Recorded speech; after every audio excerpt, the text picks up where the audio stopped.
It's time to eat. What are you hungry for? Sit down and get ready to consume an abundance of fantasy football knowledge from Ross Tucker and Joe Dolan. Feed me now.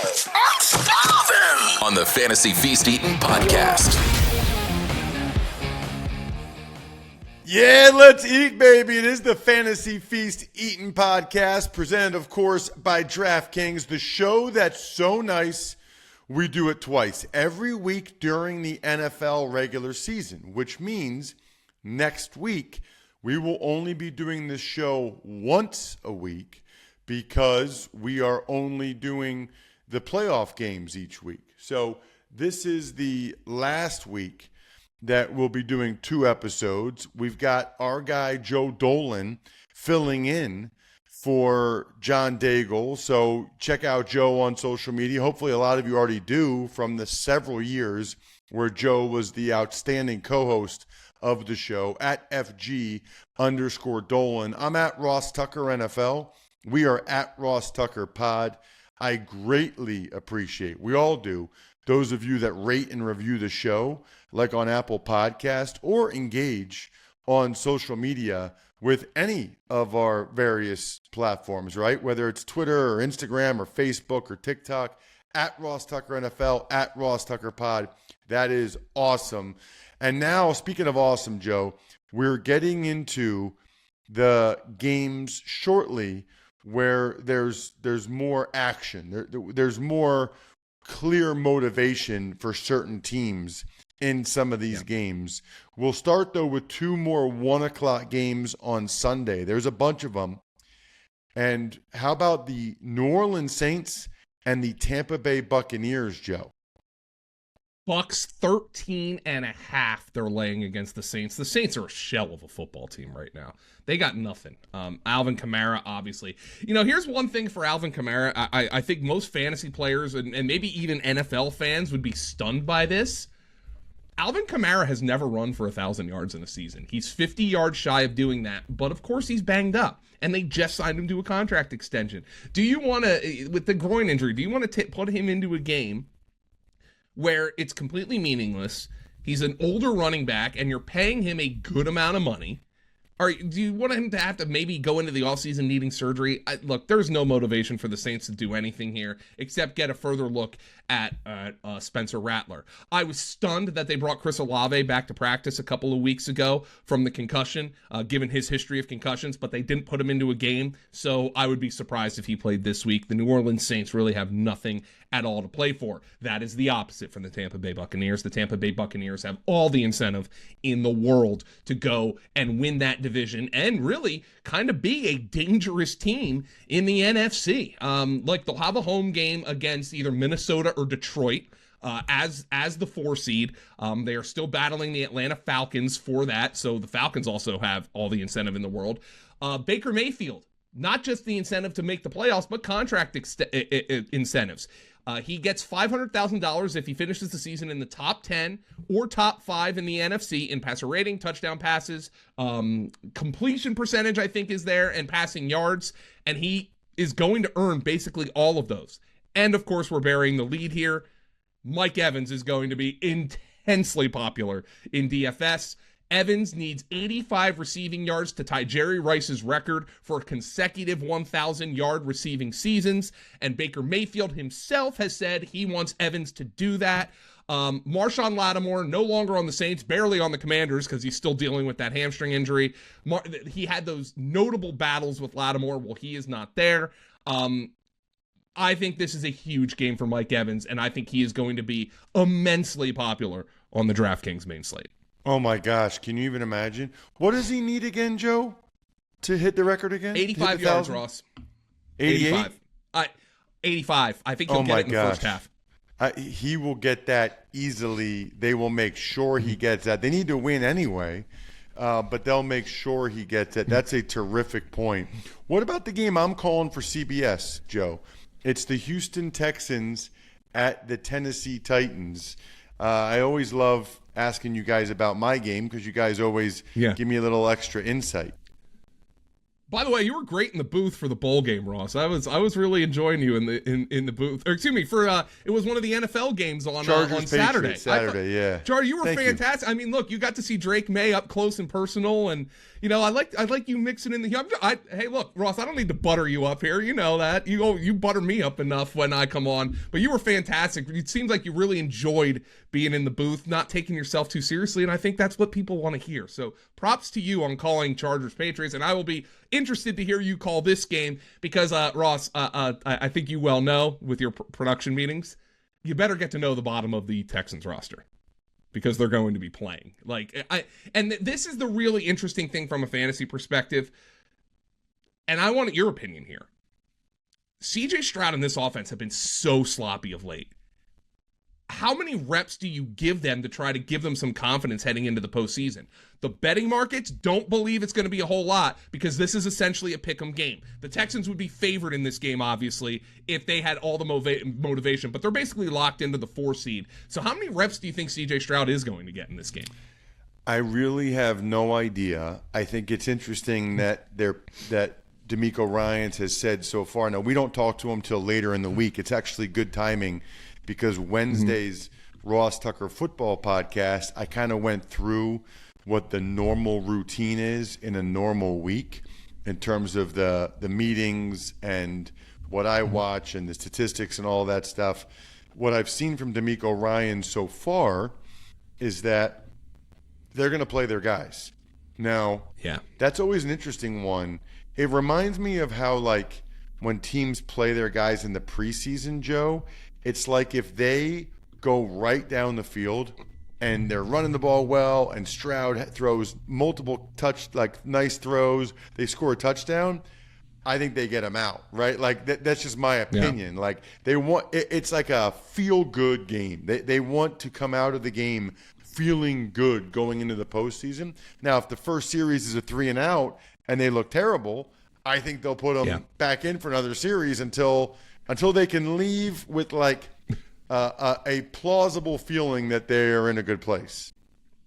Yeah, but I will tell you, Ross, if it sounds like you're kind of talking out of both sides of your mouth and I'm talking out of both sides of my mouth, it's because it's valid. Not only is this a pick'em, some sites, I'm seeing a split favorite. We don't see that really ever in the NFL. At some books, the Titans are favored in this game. At some, the Texans are favored. So nobody really knows what's going to happen. As a matter of fact, the Titans were sitting out here talking about they might play both quarterbacks. They might play both Mason Rudolph and Will Levis. So this is a game, Ross, you are going to have to be on your toes calling this football game because I think anything and everything can happen here in terms of player usage. But I agree with you. I think the Texans in a perfect world would love to get their offense a drive or two where they feel confident heading into the playoffs. You're right. Brian Callahan said they're going to play both quarterbacks, which I'm interested in. I mean, listen, I'm calling the game, so what I like is interesting things. So why don't you rotate them every snap? Have them run in like high school, like the high school wide receiver, run the play both on the field in at the same time. Levis did that stuff at Penn State, right? Like where he played alongside Sean Clifford. Yeah, let's see, let's get nuts, baby. So funny, it really is. By the way, after that game, no matter what, when I get to the Nashville airport, I will be drinking some Labatt Blue Lights with Tom McCarthy and Jay Feely, Amanda Balionis, my friends, my colleagues, taking things to the next level, living life to the power of we, always enjoying it responsibly, of course, beer, Labatt USA, Buffalo, New York. Okay, let's get to these late games, Joe. And we'll start with the Niners, who it appears as if they'll be Brock Purdy-less against the Arizona Cardinals. This game has no meaning / consequence at all. Yeah, the San Francisco 49ers, as of now, we don't even know who's going to start. Well, at least as of when we're recording this, because when Kyle Shanahan announced that Brock Purdy was not going to play with the elbow injury, he said the decision to come down to the starting quarterback will be between Josh Dobbs and Brandon Allen. And obviously, if you're looking for DFS from a DFS perspective, Dobbs is the better option, just because we saw what he did in his short spurts last year, kind of running around and creating plays. And then you saw the downside with the turnovers eventually. But Josh Dobbs would be the better option for a DFS lineup filler if you need him. As for the Arizona Cardinals, I think the big question here is the availability of James Conner. I think we saw last week that James Conner probably should not have played in that game as he came into it with the knee injury. He only lasted a couple of carries and then he went out. I think it was personally important to Conner, given his career and the fact that, he's injury prone and all this and all the things that he has dealt with in his career. I thought it was personally important to James Conner to try to play in every game, but I don't know if that's going to be smart for a player who just signed a contract extension and is going to be the lead running back for the Arizona Cardinals next week. So from a DFS perspective, it's looking like this could be a Michael Carter week. The Cardinals are 4-point favorites. Amari DiMercado's on IR. Trey Benson's now on IR. Connor left last week with the knee injury. I think this is a Michael Carter week from DFS. Just $4,700 on the DraftKings main slate. Ooh, okay. What about the Chiefs and the Broncos, Joe? This one is interesting. We know the Chiefs aren't going to play anybody. We know the Broncos need to win, but we also know a guy that can be hot and cold at times named Carson Wentz. This is a big opportunity for him. Oh, if Carson Wentz plays well in this game, he has the physical skill set to just to stick in the league for a long time. So I'm interested to watch Carson Wentz. Carson Wentz, when he was with the Colts a couple of years ago, I loved tuning in because you never know what Carson Wentz was going to do. Throw an interception backed up to his own goal line with his left hand. That's in the cards. But the ultimate matter here, Ross, from a fantasy football perspective, you nailed it. The Denver Broncos need to win. And if the Denver Broncos are going to win, and they're 11-point favorites, so they're expected to, Bo Nix is going to be a big part of that. He averages 21.5 DraftKings fantasy points per game since week 8. That is 5th best among all quarterbacks on the main slate. So he has been fantastic from a perspective. And by the way, Ross, that throw to Marvin Mims for the touchdown, the long one. Ooh. I didn't know Bo Nix had that in him. Agreed. That was a dot, 65 yards down the field. He has been impressive for me, and I expect Bo Nix to come out and play well. I think a Bo Nix stack here, whether it be with Cortland Sutton or maybe you get a little bit cheaper with Mims or Devon Veely, I think will be popular on the DFS main slate. I think Bo Nix is a really good play. He is the QB6 on the slate, but his numbers suggest he has more upside than that.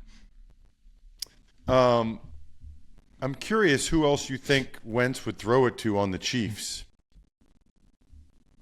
Let's see here. Let me take a look at their depth chart. Well, is Xavier Worthy going to get some Sky snaps? Moore still on the team? No, I don't believe so. Where is so Sky I would Moore? think Juju Smith-Schuster. I would guess Hollywood Brown's going to get some snaps. I think they want to get his sea legs under him.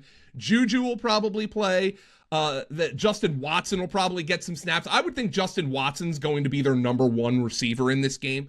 They have an individual from Fresno State called Nico Remigio. He's on the team. Who do they have? They could elevate Tyquan Thornton or Justin Ross off the practice squad.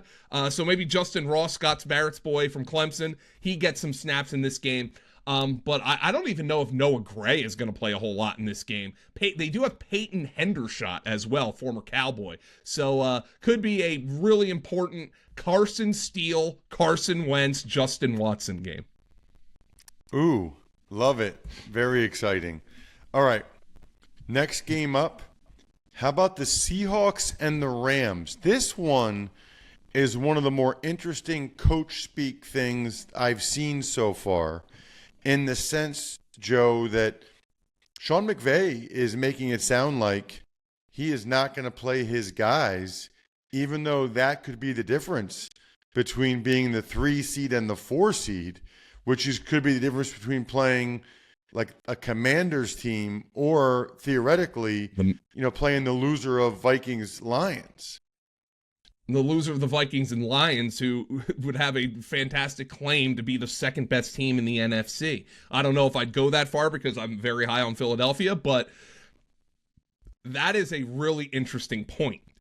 And now the books believe him, Ross, because the Rams are 5.5-point home underdogs to the Seahawks, who obviously don't have anything to play for here except for contract incentives. So here you go. You want to talk about incentives. This is from Yahoo Sports, an article written by Liz Rosher. Geno Smith is in line for big money if he can top his career numbers to end the 2024 season. He gets $2 million each if he surpasses his career high in passing yards, passing touchdowns, and passer rating. He has a chance to get $6 million on those three incentives. He needs just 186 passing yards to top his career high, one more win to get to 10 on the season, which is also an incentive, and he needs to maintain his completion percentage of about 70% to avoid slipping below the career mark he set. He needs 30 passing touchdowns. He can't get that. He would need to throw 13 in this game. But Geno Smith is in line to make about $6 million in additional incentives, and I expect Geno Smith is going to want to hit those incentives, and the books suggest that he is going to go out there and try to hit them, with the Seahawks basically a touchdown favorite on the road. Ooh, that's a juicy note. What would you do if you were McVay? I would play my starters, because I would much rather play Washington or Green Bay than play Minnesota or Detroit. Agreed. But yeah. I mean, look, he also has to sit here and look at this offense. Maybe they're running on fumes. You know, like I said, Matthew Stafford, on last episode, Matthew Stafford went toe-to-toe and outdueled Josh Allen 3 weeks ago. Since then, he hasn't reached 200 passing yards. He has just one total touchdown pass. What has happened? Maybe they were just running on fumes, and they need to get everybody healthy. So that'll be interesting to see. The next game on the slate, Joe, it is the Chargers, who have punched their playoff ticket, and they will know whether or not they can get the 5 seed when they kick off based on what happens with the Steelers the night before. So it's Chargers against the suddenly red-hot winning streak Raiders, Joe. So the Chargers, look, I think we've made it pretty clear here that I think the weakest division winner of all 8 division winners is the Houston Texans. And that's the team that I would probably want to play if I could choose to go on the road and play a game in the playoffs. I would probably handpick the Houston Texans. So I would anticipate if the LA Chargers have the opportunity to do that, they will go out there and they will play their guys. Now, they are 5.5-point favorites right now against the Raiders. So as of now, we're anticipating that Jim Harbaugh is going to play his guys. But I do think Jim Harbaugh will be smart about this. So just keep an eye on what happens. Keep an eye on the scenarios as we head into Sunday.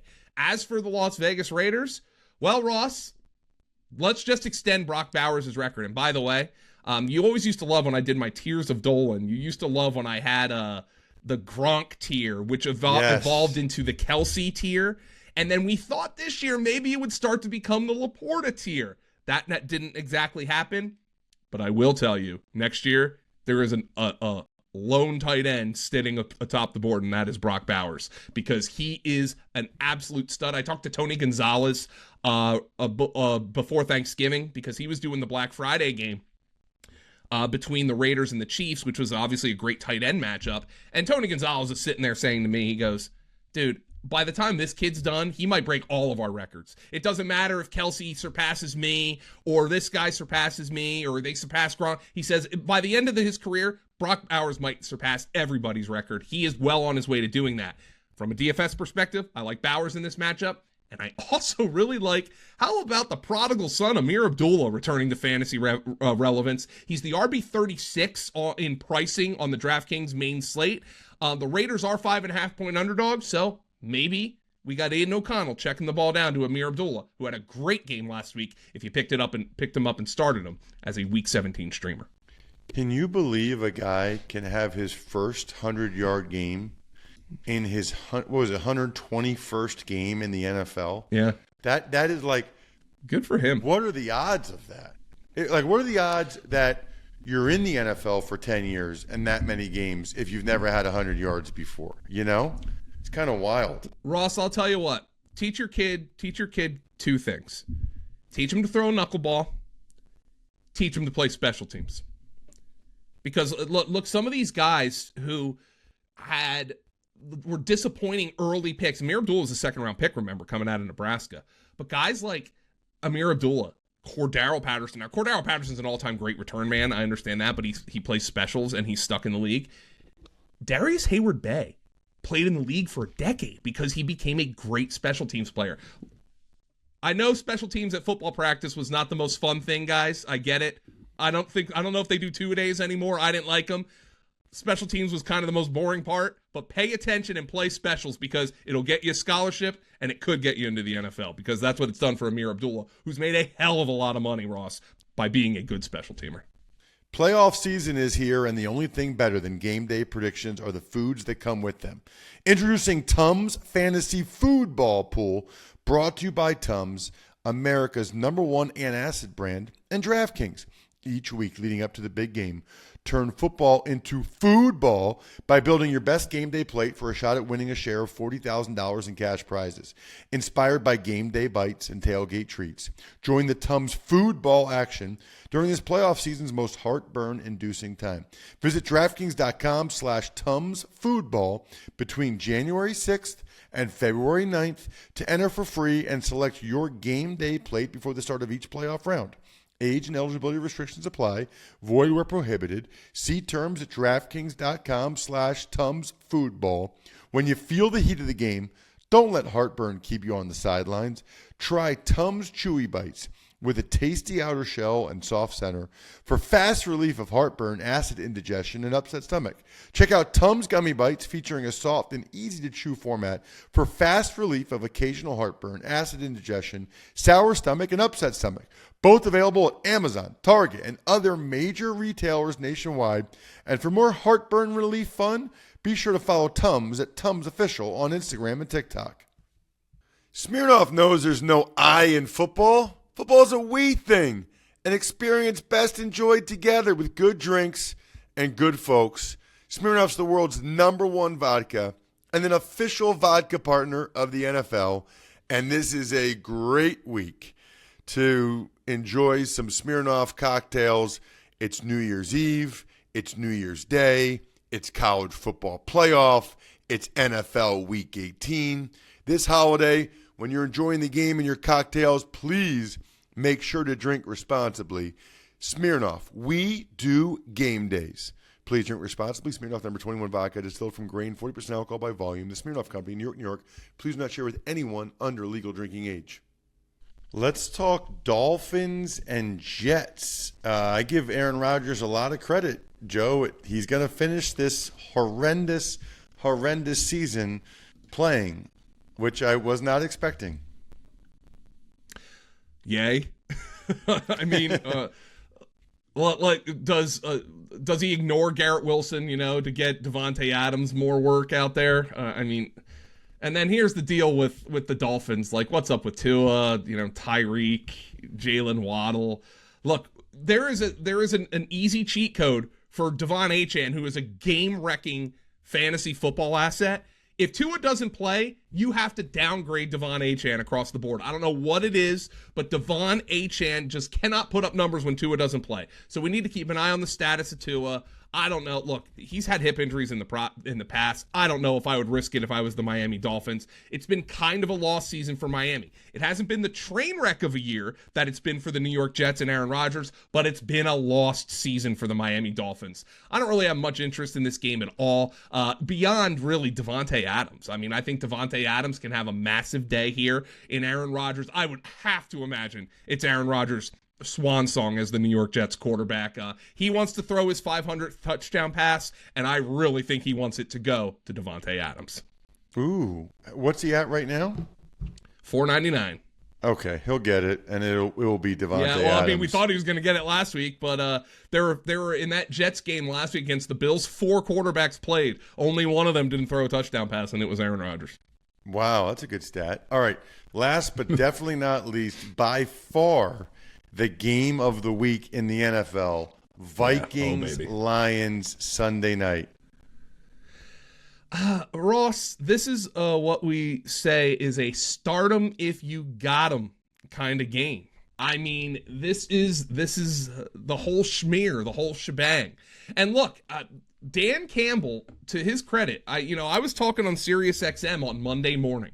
I went on Sirius, I did my morning show, and we didn't know because last week's game against the 49ers was a meaningless football game for the Detroit Lions. Whether they won it, whether they lost it, this game in Week 18 was going to matter all the same. And everybody goes off in that game. Jahmyr Gibbs scores a touchdown. Jamison Williams scores a touchdown. Sam Laporta scores a touchdown. Amon-Ra St. Brown scores a touchdown. Anybody you could have conceivably been playing from a fantasy football perspective, with the exception of Tim Patrick, by the way, who I got some questions about, went off in that game. I would anticipate it's going to be the same way here against the Minnesota Vikings, who, Sam Darnold's been fantastic, but that defense, I think you can get after it a little bit. They did a good job in the first half against Green Bay. In the second half, Green Bay started to kind of pick up the pieces and had a shot to win the game. But the big concern for the Detroit Lions, Ross, they cannot stop anybody right now. They can't stop anybody right now. They have injuries across the board defensively. Brock Purdy's got an injured elbow. He's thrown for 400 yards and 3 touchdowns. Ricky Pearsall goes for 140 yards. I mean, Sam Darnold threw for 377 last week against Green Bay. He is in line to throw for 350 plus against this Lions defense. Of the units on the field, the weakest by far is the Lions defense. And if the Lions do not reach the Super Bowl for the first time in franchise history, the defense will be the reason. This is a start 'em if you got 'em game. I think you can even talk yourself into Jalen Naylor if you need a cheaper DFS option. Yeah, it's a good point, and it's such a shame about the Lions. I think they would probably clearly be the best team if they had Hutchinson and McNeil and a lot of their defensive guys, but that is not the case. Yeah. Check him out on social media. He's the man, at @FG_Dolan, for so many reasons. We love those of you that rate and review the show. Send it to me when you do. I'll send you something signed in the mail. I'm at Ross Tucker NFL. We are at Ross Tucker Pod. I was going to say the keg is kipped. We're all tapped out. No, I'm just stuffed. We're done. It's over. Thanks for tuning in to Fantasy Feast. Make sure to also check out the Ross Tucker Football Podcast, Even Money, and College Draft, all on the DraftKings Network, YouTube, or subscribe to the podcast on your favorite platform.